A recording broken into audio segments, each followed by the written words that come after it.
itself is a word. The word is interesting because it's a word that comes from a pagan.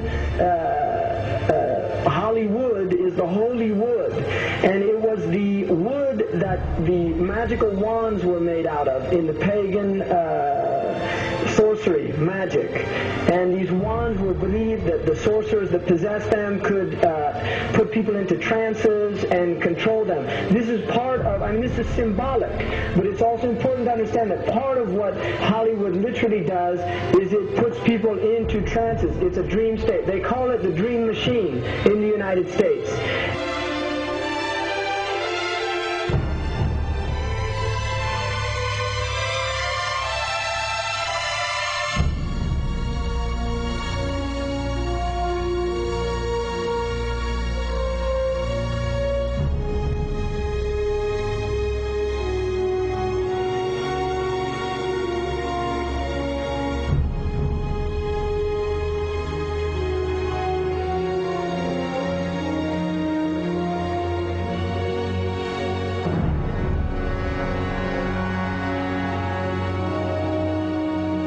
Creates fantasies for people. It puts people into these things. Now, one of the things is interesting that in the part of what's done in movie theaters, in darkened rooms where people watch television, is literally a trance state that occurs through what's called suspended state of disbelief. You enter into a state, you suspend your disbelief and enter into a state whereby you begin to believe what you internally realize is imagination.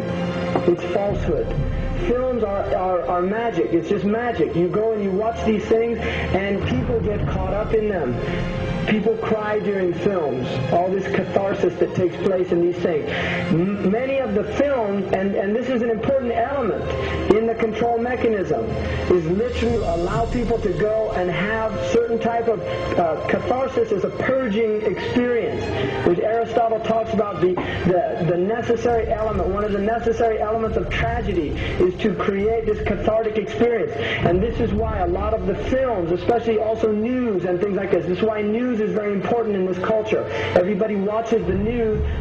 They have this tragic, cathartic experience of watching the tragedies of others and then feeling safe and complacent in their own experience of this suspended state of illusory well-being. So these are very intricate and sophisticated methods. Now, I think it's dangerous, although there are elements that there's concerted efforts that take place, there's also a lot of people that have similar worldviews that aren't necessarily working together in concerted efforts.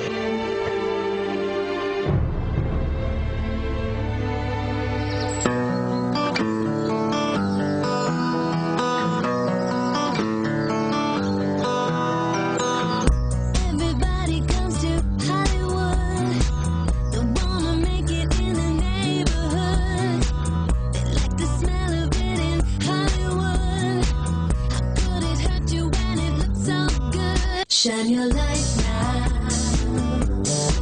This time it's got to be good. You get it right now, yeah. 'Cause you're in Hollywood. There's something in the air in Hollywood. The sun is shining like you knew.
supposed to be up here. Looking at that? I just wanted to know. No. Well, you're old enough, I suppose. You should know the story. Okay, here we go. It was 1832. On a night much like this.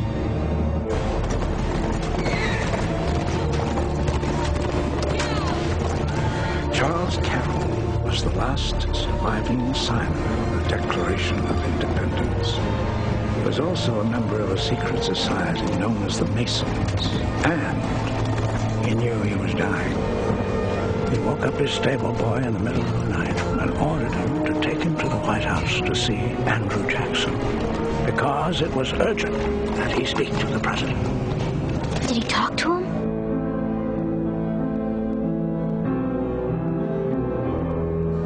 No, he never got the chance. The president wasn't there that night. But Charles Carroll had a secret. So he took into his confidence the one person he could. My grandfather's grandfather, Thomas Gates. What was his secret? A treasure. A treasure beyond all imagining.